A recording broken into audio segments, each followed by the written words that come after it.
कक्षा 7वीं के विज्ञान विषय के क्लास में आप सभी का हार्दिक स्वागत है। बच्चों, आज हम पाठ 2 वनस्पति रचना और कार्य इस पाठ के प्रश्न उत्तर का अध्ययन करेंगे। तो आइए शुरुआत करते हैं। पाठ 2 प्रश्न नंबर 1, वनस्पतियों के 3 उदाहरण लिखिए। कांटेदार कवच वाले, फल देने वाले। तो बच्चों, इसका उत्तर है कटहल, धतूरा और रेड़, जिसको हम रेड़ी भी कहते हैं। रेड़ का जो फल होता है वह कांटेदार होता है, जिसको आप लोग ने बचपन में खेला होगा। रेड़ी का पेड़ जिसको बोलते हैं रेड़, तने पर कांटे वाली। इसका उत्तर बच्चों नागफनी, करौंदा, बेर। लाल फूल वाले वनस्पतियां हैं, गुड़हल है, पलाश है, गुलाब। पीले फूलों वाली वनस्पतियां अमलतास, बेला, सोन चंपा। ये जो फूल है, पौधे हैं, ये पीले फूल वाली वनस्पतियां हैं। रात के समय में पत्ते बंद करने वाली तो क्या क्या है बच्चों? गुलमोहर, आंवला, चकवड़। इनके पौधे रात के समय पत्ते बंद करते हैं। एक ही बीज वाले फल देने वाली आम, बेर, काजू। इनके जो बीज है, एक ही बीज वाले। अनेक बीज वाले फल देने वाली कौन कौन से पौधे हैं? तो बच्चों अमरूद का बीज आपने देखा है, कटहल का देखा है, तरबूज का बीज देखा। ये अनेक बीज इसमें होते हैं। प्रश्न नंबर 2, किसी एक फूल का निरीक्षण करो, उसके विविध अंगों का अध्ययन करिए और उसका वर्णन अपने शब्दों में लिखकर आकृति बनाइए। बच्चों, अध्ययन के लिए हमने गुड़हल का फूल लिया है। यहाँ पर आप देखिए, एक गुड़हल का काट है, जिसको हमने काट कर दिखाया है। दूसरा गुड़हल का फूल है, जिसका हमने नामांकित किया। आपको दोनों आकृतियाँ बनानी है और उनका नामांकन भी करना है। अब देखिए, इसके बारे में हम लिखेंगे कैसे। गुड़हल के फूल में पुष्पवृंत डंठल है। पुष्पाधार पर ही उसके अन्य सभी भाग सुव्यवस्थित होते हैं। इसमें कुल 4 महत्वपूर्ण भाग दिखाई देते हैं, जिन्हें पहला हम कहते हैं बाह्य दलपुंज। बाह्य दलपुंज यह भाग हरा है, इसमें 5 दल होते हैं, इसे ही हम बाह्य दलपुंज कहते हैं। दूसरा है बच्चों दलपुंज। दलपुंज 5 तथा आमाप से बड़ी पंखुड़ियों से बना है, जिसका रंग भड़कीला लाल है और 5 पंखुड़ियाँ अलग अलग होती है। तीसरा भाग है बच्चों पुमंग। पुमंग देखिए क्या है, पुंकेसर वाला भाग नली जैसा है। इसके ऊपरी सिरे पर परागकोश दिखाई देता है। इसमें अनेक पुष्पवृंत है और उनके सिरों पर परागकण दिखाई दे रहे हैं। इनमें से कुछ परागकण हाथों से चिपकते हैं। इसे हम फूल का नर भाग या पुल्लिंग भाग भी कहते हैं। अगला है जायांग। फूल के पुष्पाधार वाले भाग के ऊपर अंडाशय दिखता है। ब्लेड से बने काट को ध्यान से देखने पर बीजांड दिखाई देते हैं। अंडाशय से जो नली जैसा भाग निकल रहा है, उसके ऊपरी सिरे के पास वर्तिकाग्र दिखता है। उसी सिरे के समीप वर्तिका दिखाई देती है। यह फूल का मादा भाग है। बच्चों, इस प्रकार हमको पहले फूल की आकृति बनाना है, फिर उसका ऊर्ध्वाधर काट का अध्ययन करना है। उसके बाद उसके जो प्रमुख अंग है, जिसको हमने आपको बताया है, सबका आपको अध्ययन करना है। बाह्य दलपुंज, दलपुंज, उसके बाद पुमंग और जायांग, इन सभी का विस्तृत जानकारी आपको देना है। अगला प्रश्न नंबर 3, क्या समान है और क्या अलग है? ज्वार और मूंग। बच्चों, मैंने समानता लिखा हूँ और समानता को 2 भागों में बांटकर मैंने लिखा हूँ। आप देखिए समानता क्या है। ज्वार और मूंग दोनों खाद्यान्न हैं, दोनों खरीफ की फसलें हैं। और अंतर क्या क्या भिन्नता है? देखिए अंतर क्या है बच्चों। पहला यह है कि यह कार्बोज युक्त पदार्थ है। ज्वार में कार्बोज होता है, मूंग में प्रथिन पाया जाता है, प्रथिन युक्त पदार्थ है। ज्वार में भुट्टे होते हैं और मूंग में फलियां होती है। तीसरा चीज़ क्या है, ज्वार एक बीजपत्री है और मूंग यह द्विबीजपत्री है। यह भिन्नता पाई जाती है। अगला बच्चों, प्याज और हरा धनिया में क्या भिन्नता और क्या समानता है। प्याज और हरा धनिया में क्या समानता है। प्याज और हरा धनिया रसोई घर के पदार्थ हैं।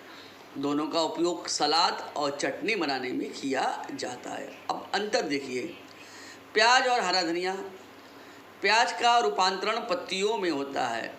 प्याज का रूपांतरण पत्तियों में होता है। हरा धनिया में मूल पत्तियां ही होती है। प्याज की गंध तीक्ष्ण और अप्रिय होती है और धनिया की गंध हमें प्रिय होती है। तीसरा पॉइंट क्या है, प्याज यह एक बीजपत्री है और यह द्विबीजपत्री है। बच्चों, अब हमको केला का पत्ता और आम के पत्ते में क्या समानता है। दोनों में एक मध्य शिरा होती है और दोनों के आकार एक जैसे होते हैं। अंतर क्या देखिए, केले की पत्ती में क्या अंतर है और आम की पत्ती में। इसमें समांतर शिरा विन्यास पाए जाते हैं और इसमें जालीदार शिरा विन्यास पाए जाते हैं। यह एक बीजपत्री है, यह द्विबीजपत्री है। अब अगला प्रश्न है बच्चों, नारियल का पेड़ और ज्वार का पौधा, इसमें क्या अंतर है और क्या समानता है। पहले समानता देखिए, दोनों खाद्य प्रदान करते हैं और यह एक बीजपत्री वनस्पतियां हैं। अंतर क्या है बच्चों, नारियल का पेड़ और ज्वार का पेड़ में क्या अंतर देखिए। नारियल का पेड़ ऊंचा होता है, ज्वार का पेड़ कम ऊंचा होता है। नारियल का पेड़ बहुत वर्षों तक जीवित रहता है, इसलिए बहुवार्षिक पौधा है। ज्वार का पौधा एक वर्ष तक जीवित रहता है, इसलिए एक वर्षीय पौधा है। नारियल के पेड़ की जो इसमें झकड़ा तथा आगंतुक जड़ें होती है और इसमें मूसला तथा आगंतुक जड़ें पाई जाती है। बच्चों, अब एक आकृति दिया गया है, इसको देखना है और इसका स्पष्टीकरण हमें अपने शब्दों में लिखना है। पहला बच्चों अ में देखिए और आ में देखिए। अ क्या है, किसका आप लोग खाते हैं, मक्का। पहला जो आप देख रहे हैं आकृति मक्के की है और दूसरा सेम के बीज की है। आइए हम इसका स्पष्टीकरण करते हैं। क्या है, यह मक्के के दाने का चित्र है। अ वाला क्या है, मक्के के दाने का चित्र है। यह एक बीजपत्री वनस्पति है, मतलब इसमें एक बीजपत्र पाया जाता है। दूसरा जो आकृति आ देख रहे हैं, यह सेम का बीज है। यह द्विदल वनस्पति है, दो बीजपत्र है। प्रत्येक चित्र में एक बीज अखंड है और दूसरा चित्र कैसा है, उसका ऊर्ध्वाधर भाग है। तीसरा पॉइंट हम क्या लिखेंगे, चित्र अ में अ के बीच में मूलांकुर तथा प्रांकुर उसके आवरण के अंदर है, अर्थात यह एक बीजपत्री है और आ के बीज में मूलांकुर तथा प्रांकुर बीज के ऊपरी ओर दिखाई दे रहे हैं, अतः यह द्विबीजपत्री है। इस प्रकार बच्चों हमको इसके बारे में लिखना है। तीसरा प्रश्न बच्चों क्या है, वनस्पतियों के अंगों के कार्य स्पष्ट करो। बच्चों, इसमें प्रमुख अंग जड़, तना, पत्ती, फूल और फल है। इसके प्रत्येक अंगों को हमने स्पष्ट किया है, प्रत्येक के कार्य को लिखा है। आपको आवश्यकता अनुसार 2-2, 3-3 कार्य याद करना है। मैंने 4-4, 5-5 कार्य लिख दिया हूँ। जड़, तना, पत्ती, फूल और फल वनस्पतियों के मुख्य अंग है। इनके कार्य क्या क्या देखिए। पहला जड़ों के कार्य देखिए आप। जड़ों का काम क्या है, वनस्पतियों को जमीन में मजबूत आधार देना, मिट्टी में से खनिज, लवण तथा जल को अवशोषण करना। आप कम से कम 2 पॉइंट आपको लिखना है, लेकिन मैंने 4-5 पॉइंट लिखा है, देख लीजिए। जो आपको आसान पड़े लिखिए। जड़ का रूपांतरण द्वारा श्वसन, प्रजनन, खाद्य संचयन करना, ये सब भी जड़ के कार्य है। तनों के कार्य देखिए। पूरी वनस्पति को हवा में सीधा खड़ा रखने का काम तना करता है। नागफनी जैसे तने द्वारा प्रकाश संश्लेषण की क्रिया होती है। इसका रूपांतरित तनों द्वारा खाद्य संचय, प्रजनन और आधार देने का काम भी तने का होता है। तीसरा चौथा पॉइंट देखिए, पानी तथा भोजन सभी अंगों तक पहुंचाना तने का कार्य है। तीसरा प्रश्न है बच्चों, पत्तियों के क्या कार्य है उसका भी लिखना है। प्रकाश संश्लेषण प्रक्रिया द्वारा खाद्य का निर्माण करना, वाष्पोत्सर्जन द्वारा अतिरिक्त जल को बाहर निकालने का काम भी पत्तियां करती है। रूपांतरित पत्तियों द्वारा प्रजनन, खाद्य संचय का कार्य भी पत्तियों का ही है। फूलों का क्या काम है? फूलों का बच्चों एक ही काम है, प्रजनन द्वारा नए वनस्पतियों का निर्माण करना, प्रजनन द्वारा नए पौधों का निर्माण करना फूलों का कार्य है। फलों का क्या कार्य है? फल का कार्य बच्चों खाद्य संचय करना, बीज का संरक्षण करना और नई वनस्पति तैयार करना, ये इनका कार्य है। अब बच्चों प्रश्न क्रमांक 6वां, नीचे कुछ विशेषताएं दी गई है, हर विशेषता दर्शाने वाले पत्ती ढूंढकर वनस्पतियों का वर्णन करना है। यहाँ पर हमें केवल वर्णन करना है। चिकना पृष्ठभाग वाली कौन सी वनस्पति है? तो बच्चों चिकने पृष्ठभाग वाली केला। केला के बारे में हम थोड़ा सा जानकारी प्राप्त करेंगे। केले के पौधों की पत्तियां चिकने पृष्ठभाग वाली होती है। केला मांसल तने वाली सपुष्प वनस्पति है। केला का नया पौधा उसकी कंद से उगता है। पत्तियों के ही निचले भाग एक दूसरे से मजबूती से परस्पर लिपटे होते हैं। इसकी पत्तियां कोमल, चिकनी और पर्याप्त बड़ी होती है। विशेष अवसरों पर इन पत्तियों पर भोजन परोसा जाता है। इनमें फूल आते हैं और इन्हीं फूलों से केले की घौद, घौद मतलब क्या है बच्चों? जो केला जिसमें उगता है उसको घौद बोलते हैं। इस घौद में केले के फल लगते हैं। इस प्रकार हमको इसका वर्णन करना है। अगला है बच्चों खुरदुरा पृष्ठभाग वाली। खुरदुरा पृष्ठभाग किसमें पाया जाता है? हर श्रृंगार का जो पौधा होता है इसमें खुरदुरा पृष्ठभाग पाया जाता है। हर श्रृंगार इस पौधों की पत्तियों के पृष्ठ खुरदुरे होते हैं। यह वास्तव में छोटी झाड़ी या झूक कहते हैं। इसकी ऊंचाई लगभग 10 मीटर होती है और इसमें सफ़ेद फूल आते हैं। रात में खिलने वाले इनके फूलों की ढेर प्रातः काल में दिखाई देती है। इनकी पत्तियां खुरदुरी दिखाई देती है, परंतु बच्चों इसके अंदर औषधि गुणधर्म होते हैं। अगला प्रश्न है मांसल पर्णपत्र। मांसल पर्णपत्र जलकुंभी, आपने देखा होगा पानी में जलकुंभी उगती है। कमल के साथ साथ उसके आसपास जो जलकुंभी पाई जाती है उसके बारे में हम वर्णन करेंगे। जलकुंभी के पर्णपत्र मांसल होते हैं। यह पानी में उगने वाली तथा तैरने वाली वनस्पति है।